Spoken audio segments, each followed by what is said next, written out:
కొత్తగా పుట్టుకొచ్చిన కాక్రోచ్ పార్టీతో పాటుగా దేశవ్యాప్తంగా కాంగ్రెస్ నేతృత్వంలో అయితే అధికారం అసాధ్యం, అధికార పార్టీని బీజేపీని గద్దెదించడం అసాధ్యం అన్నాక ప్లాన్ బి అది డీప్ స్టేటే క్రియేట్ చేసిందా, లేకపోతే చైనాతో కూడా కలిపి ఇద్దరు కలిపి జాయింట్ ఆపరేషన్ చేస్తున్నారా అన్నది లెక్కేసుకోవాలి. ఎందుకంటే సోషల్ మీడియా ప్లాట్ఫారాలు అయితే చైనా చేతుల్లో ఉన్నాయి, లేకపోతే అమెరికా చేతుల్లో ఉన్నాయి.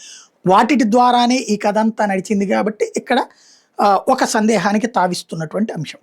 ఏంటయ్యా అంటే బెంగాల్ లాంటి చోట్ల బీజేపీ గెలవడం కాంగ్రెస్కి అతిపెద్దదైనటువంటి షాక్. బెంగాల్లో మమతకి షాక్ అవ్వాలి కానీ కాంగ్రెస్ ఎందుకు షాక్ అవుతుంది?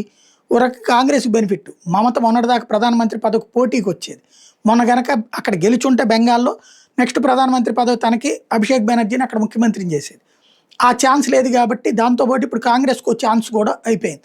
అడ్డు లేదు. ఇక స్టాలిన్ ఓడిపోయాడు, మమతా బెనర్జీ ఓడిపోయింది. వీళ్ళిద్దరూ ఇదివరకు డామినేట్ చేసేవాళ్ళు ఐఎన్డీఏ కూటమిలో. ప్రధానమంత్రి అభ్యర్థిగా రాహుల్ గాంధీ పేరును ప్రకటించకుండా ఆపింది వీళ్ళే.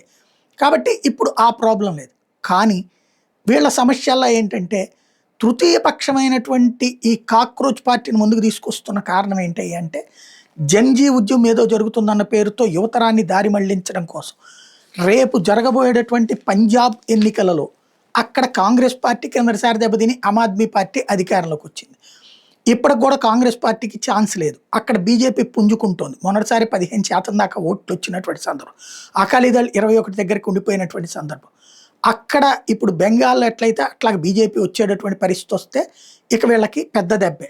అట్లాగే ఉత్తరప్రదేశ్లో మళ్ళీ బీజేపీ గెలిచిందంటే మూడవసారి ఇక కేంద్రంలో అధికారం అన్నటువంటిది అస్సలు అసాధ్యమైనటువంటి పని. కాబట్టి గత 11-12 ఏళ్లలో అంటే 12 ఏళ్ళు ఇప్పుడు ఈ ప్రభుత్వం వచ్చి, మోడీ ప్రభుత్వం వచ్చి, అప్పట్లో 20 ఏళ్ళు ఉన్నోళ్ళు ఇప్పుడు 32కి వచ్చేస్తారు. అప్పట్లో 10 ఏళ్ళు ఉన్నటువంటి వాళ్ళు ఇప్పుడు 22కి వస్తారు. కాబట్టి అలాంటి యువతరానికి ఈ 12 ఏళ్ల సమస్యలు తెలియదు. అంతకుముందు ఉన్న సమస్యలు తెలియవు కదా.